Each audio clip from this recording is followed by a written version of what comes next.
Twin City Talk. Today we're here with Brittany and Phil from Reynolda House and Gardens. Thank you guys for joining. Thank you for having us. So tell us a little bit about, what people can expect when they visit the house and gardens. Sure. If you're not familiar with Reynolda, it's a historic estate of R.J. Reynolds and his wife Catherine Reynolds of R.J. Reynolds Tobacco Company. It was completed in 1917, and what you can expect now is a museum inside of their historic home showcasing American art that was founded by their granddaughter, Barbara Babcock Millhouse, in 1964, I believe. And just outside of that historic home are the original formal gardens. You can enjoy walking trails across the estate, so almost 2 miles of walking trails. If you come this fall, you'll see a newly restored conservatory. And so there's a very full experience. Also, right outside of the house and gardens is Reynolda Village, so all of those original support buildings for the estate, barn and silo and post office and school buildings now comprise Reynolda Village, where you can shop and dine and get your hair done and go to the spa, whatever you might need to do for the afternoon. So I don't want to say favorite, that seems to make people nervous, but where's a room you like to go inside Reynolda House that just, it's really cool? Ooh, a room. My favorite room is the lake porch, which I guess isn't really a room. It's a porch that's now enclosed, so it's kind of a room. And there's not a piece of art necessarily in that room, but I love the view. It looks over where Lake Catherine would have been. It's a space where you can sit in the museum and sort of unwind. You can read in that space. And so while you're touring the museum, it's a nice place to pause and take a break. For me, it's a nice place if I'd want to get out of my office and work there, I'll work there. What about you?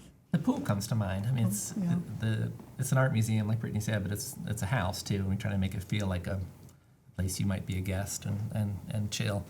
So the furniture is still there. We can't really plop down on it, but it's all there. And sort of the idea of looking at art while you're comfortable, your mind can go different places. So one way that it feels like a home is the pool still has its water, which for all these old homes, that's really rare. Usually they've emptied them out because of maintenance and so forth, and visitors falling in and drowning. But we keep it full, and kids swim, and you have summer camps, and members have days where they can swim. So it's an amazing space because it's covered in glass and it kind of glows. So that's also not a space with art. We both named places without art, but I just love the pool. We do love the museum. Yes, we do. So my wife, every Sunday, as long as it's not raining, and even sometimes if it is, her routine is she goes to take care of her elderly mother, and then she goes and she looks for mushrooms and for butterflies and everything in the Reynolda Gardens, but it's not necessarily the gardens part. She does the trails, she does all that, and she comes back with pictures, and it's just her sanctuary. It's her happy place. It's her getaway. And when she can't do that, she really is bummed and disappointed. It's one of my favorite places as well. Is it, Burgess? I go for a big loop walk around there at least once a week, usually 2 or 3 times to take my dog over there. It's sort of like meditated for me. I love that. Yeah, it's a great time. I have not spent any time on this porch and pool. I think maybe this needs to be a part of your advertising. I mean, yes, the museum is great, but see the porch and pool. So, no, but I have to think about that. No, I do. Reynolda House is just it's the whole area is just so special. Yeah, it's a very cool area. I soak it up anytime I get a chance. Ride my bike over there a lot too. Yeah, I think one of my favorite things was for the first time I finally saw the cherry blossoms this spring there, and they were so pretty. It's really cool how it's very different there every season. So what in the fall and sort of holidays do you guys have coming up there? I'll let Phil talk about our fall exhibition. The founder of the museum is Barbara Babcock Millhouse that Brittany mentioned. She started the collection in the 60s. The land had been, a lot of it turned over to Wake Forest College, but the house didn't really yet have a purpose. And they always called it the bungalow, but it's an awfully big bungalow, 30,000 square feet. And the family wanted to preserve it. It had been offered to the Army during World War II. There had been different kind of ideas for how do you keep this, I won't call it an albatross because it's so wonderful, but it's a big responsibility to find a purpose for it. And Barbara's concept was a museum of art where we could look at all of American history through paintings and sculptures. And when she was buying for that collection, and she hasn't bought everything that's in other people have donated as well, but she's really guided it primarily. She was looking for things that she knew, for centuries to come would be important. Like the works had to be really, really kind of the epitome of the best. But she also was collecting for herself for these almost 60 years now, and really being, I think, much more adventurous and bold in works that she was living with herself. So we've asked her to loan all of those, not all of them, but the majority of her own private collection to view this fall. So she's given us almost everything out of her homes so we can see this. It's the story of American modernism through the 20th century with a lot of big names like George O'Keeffe and Edward Hopper and Romeo Bearden, but also some people that at the time were kind of risks for her to buy works by them. And then in the course of time, they've become really major figures. So it's called Founder's Vision. That's kind of a pun on her vision for creating a museum, but also her own eye that she was training and kind of educating through this time. Just opened a couple days ago, and it's open through mid-December. Any pieces in particular that are your favorites?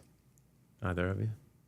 The Cats is coming to mind. And I'm now forgetting the cat's first name. Alex Katz. Yeah.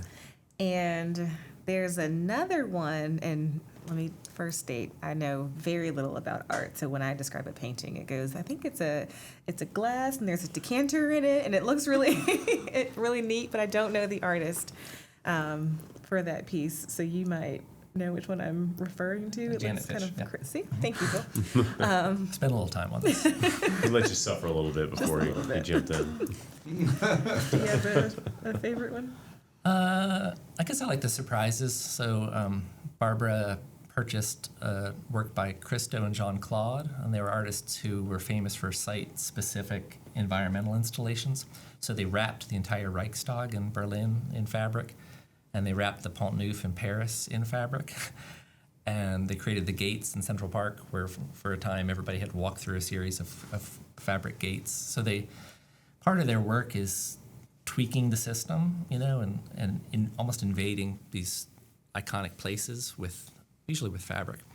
So in 1972, they created a curtain across an entire valley in Colorado, 60 some odd tons of fabric. You had to sort of drive through a curtain like you were coming on stage through this valley. And again, part of the thing is like this insane idea that the world thinks is impossible, and they make it happen. And Barbara bought a study of Christo, who kind of took the engineering side of things, figuring out how to hang this thing and how the contractors could walk across the wire and make it work. And it did work for 28 hours, and the wind blew it down. That's a surprise. She bought Andre Serrano's photograph, Piss Christ, which ignited one of our phases of culture wars in this nation, that Jesse Helms decried on the Senate floor and so forth. And that speaks to... We shouldn't have to see that kind of art in our museums. Oh, I got chills. Just like we're not showing it because it does still upset people, but it says a lot about her. Like here's a work that was, for the artist, a completely sincere expression of his faith. Like he was actually thinking about the Catholic tradition of showing suffering of the crucifixion. But it just completely infuriates people every time it's shown. So we're not showing the work, but we are telling that story as a gesture of Barbara trying to figure out what is it that makes art so moving, so powerful, and sometimes so scary. Isn't that what art's supposed to do, though? It's supposed to elicit emotion, whether it's positive or negative. And I think we, as a society, not just Americans, but everybody, feel that everything has to be upbeat and happy. And it's like all the getting rid of books, not politically But just I have friends who are like, I don't want my daughter reading that. Why? Yeah. Because it makes women look.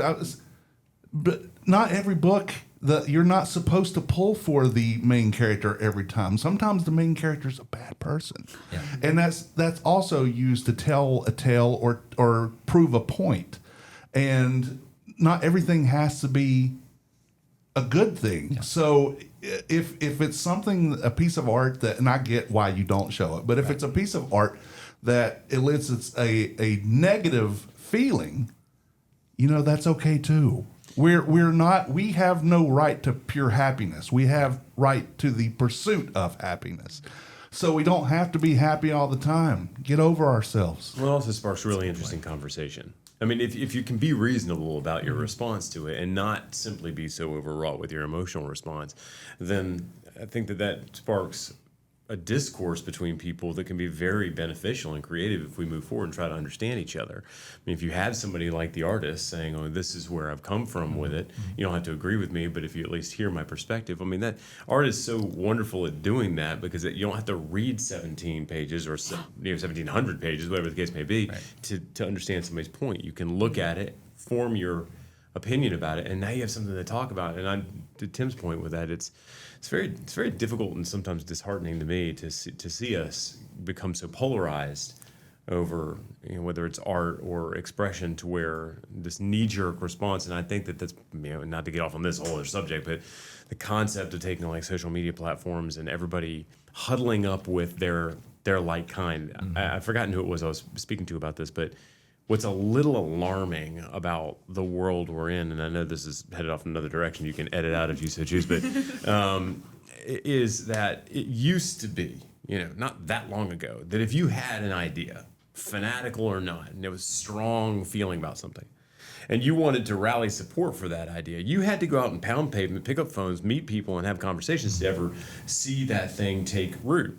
Now, you can go into some dark corner of the internet somewhere and say, see, my idea has validity. There's hundreds of thousands of people that think the way I do. And yeah, but I mean, you don't know these people and you don't know what they think, and they might be in somebody's basement somewhere, but you're giving that validation, and that's dangerous. It's a different kind of world we're living in where that kind of thing concerns me. But anyway, full circle back to this, though, I do love that about presenting art. Now I understand to what Tim said also why you don't with that, but yeah, I feel like we need to be really careful that we don't water down our perspective on things to try and ameliorate way too many people. People, we need to realize that we do not have the right to not be offended.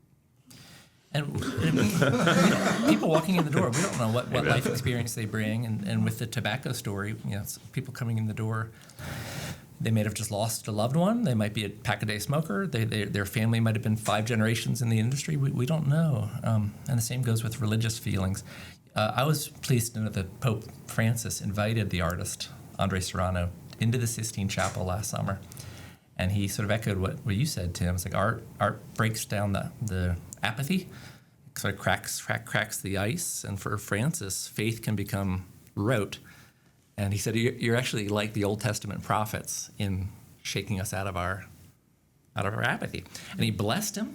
And what meant even more to the artist, he gave him a thumbs up. He walked up to Serrano, who's still living. So thumbs up from the Pope. Yeah. Doesn't get much better than that.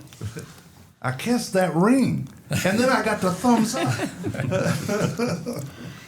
So art is a huge part of Winston, though. I mean, there's murals, there's the exams. So that's one of the things I love about Winston. But what would you guys say that you love about Winston-Salem? I am a Winston native, and my favorite piece about this city, and it's you've probably heard it, but honestly, is community. I always use the example of when we had a Starbucks at the bottom of the embassy that closed, but we have a million locally owned coffee shops downtown. And this is just the type of city where people really do support their own and really believe in helping each other thrive. We don't tend to tear down a lot of our historic structures. We repurpose a lot.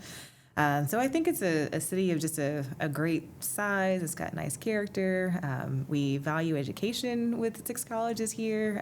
So there really is just a whole lot of just good value to me in Winston-Salem, where everybody can kind of find a place and know that your neighbors are going to, lift up whatever it is you want to do or be. So I think it's pretty cool. Love that answer. Yeah. What about you? Just want to etch that in stone.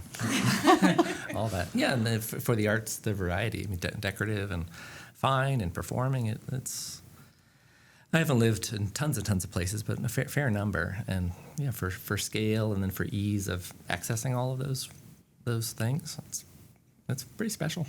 How long have you been in Winston? So I'm not a native, but 30 years thereabouts. So almost honorary. Yeah, pretty much. Where was home originally? Lancaster, Pennsylvania. Some Amish country there. Isn't Center of Amish country, yeah. So that in terms of building things well, that was, I think my love of architecture probably came out of that. Staying at honoring distance from them, but right? Yeah. yeah, pretty great place to grow up. So what's something you would love to see in Winston's future? Do you have an immediate answer? I think Winston-Salem State has an amazing public art program, but I don't know that the city has embraced that yet. I think it's a sort of sign of a city that's willing to risk confronting its history. I mean, public art. It's like, I don't want to just talk about controversy today, but it sells. Art does that though, also. it does. So I sort of hope Winston soon arrives at that place where it can begin to let artists come in and get to know the history and push at assumptions about the past a little bit through public art. And then you get kind of these symbols of the city, like you were saying, you don't have to read a whole book about it. It's like right there, boom, becomes recognizable, it becomes something else to share. But we can share it, but it can also push a little bit, Yeah, I like that. Yeah, anything that gets people talking. I love that. Yeah. Challenging notions. I was speaking with my grandmother. This is forever ago. She's long since deceased, but it was just post college for me, and I was sort of challenging a lot of assumptions or thoughts and theories I'd had about things. And I was living in LA, and I'd been there for a number of years, and I came back and was talking to her about some of the things that were maybe a little concerning to me about some of Winston-Salem's history and so forth. And it wasn't like I was, banging a drum about it. I just was voicing that. And she said, I understand that. I understand your perspective. But you also need to understand that the things that did take root at that same time are the reason that the city is here. And it would not be here if it weren't for those things. And if you're going to look at every historical, whatever it might be, event or city, et cetera, through the lens of the things that were wrong at the time, then no one is above reproach. Because every country, every city, every whatever is filled with its good and its bad. So I'm not telling you that you shouldn't concern yourself with those things, but you also need to consider both sides. And that was very awakening for me. And I was a kid. I was 24 or 5 or whatever. But it was a really, really lovely perspective from her. And it helped me to focus on the things that, she was talking about tobacco in particular and that kind of thing. And she said, yeah, and this city wouldn't be here without it. So you could continue talking. It's like she didn't shut you down. You didn't shut her down. Yeah, no. Yeah. We say that we share the beauty and complexity of the American story at Reynolda, and we talk about it in a way where they coexist and complement one another. They're not just two opposing things. And so, to your point, I think in every story there's something that's beautiful about it, and there's something that's complex or a little difficult.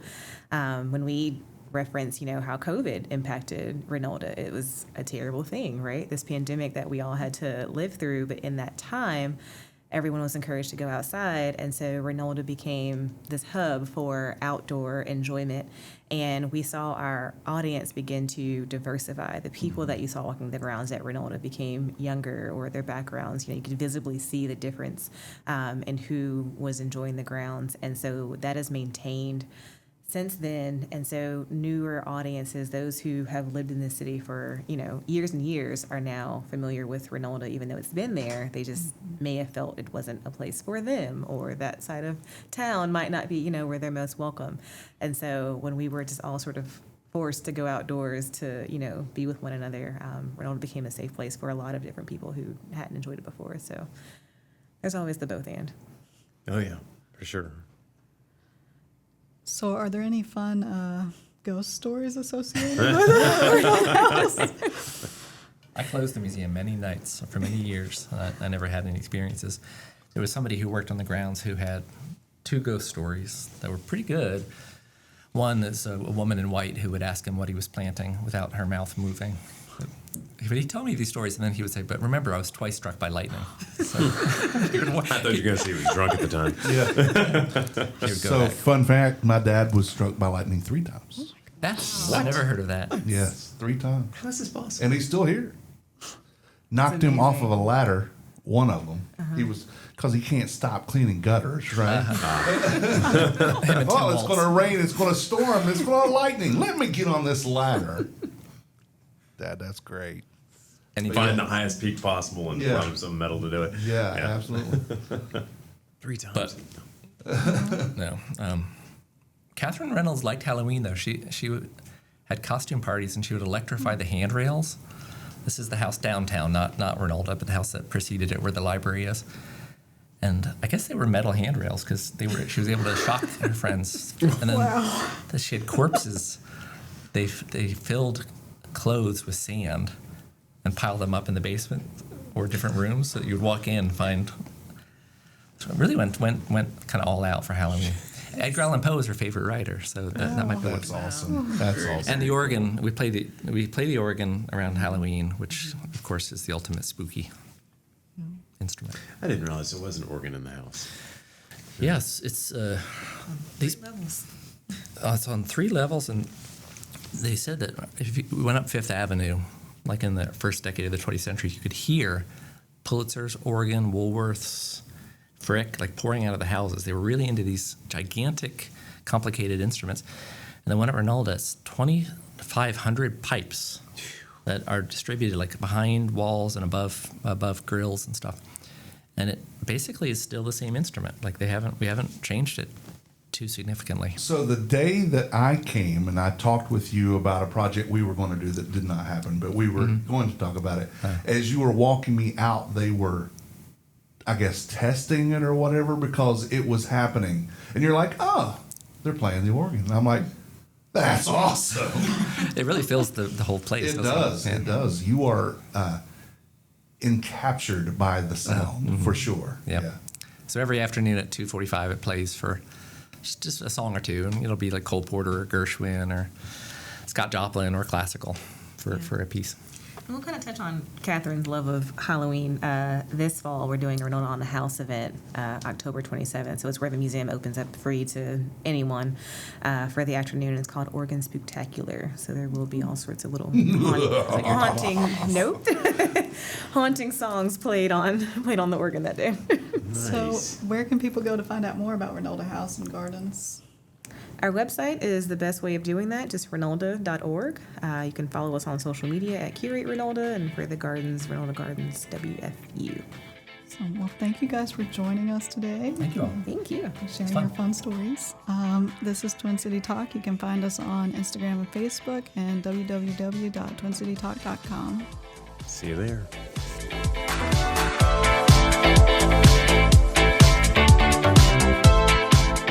The views and opinions portrayed by guests on this podcast are not necessarily those of the distributors and hosting companies. And if you love this podcast, that's great, but don't think about stealing it. Reach out to us and talk about the content, because it is copyrighted.